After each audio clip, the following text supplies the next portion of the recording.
So if you have an echo when you're using your Streamlabs, or if you're just using an OBS, because I use Streamlabs OBS, but you might use just a regular OBS or another OBS.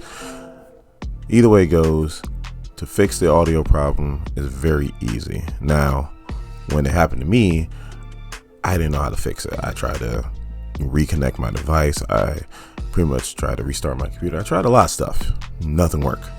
So I did what you guys are doing right now. I went to YouTube to find out if somebody knew how to fix this problem, and they did. Problem is that they took forever to explain how to fix this simple problem. And that's what this video is for. We're about to fix this problem in under 2 minutes. So what you want to do is you want to get to your audio file. With Streamlabs, you just click on the little setting or the settings widget right here, and you just want to go to audio. And another OBS, it could be under file and then go to audio. Either way it goes, you want to get to your audio. After that, you want to click on it. Now you want to leave the desktop audio alone. Your desktop 1 should be on default, and then your desktop 2 should be disabled. What you want to do is you want to go to where it says mic/auxiliary device.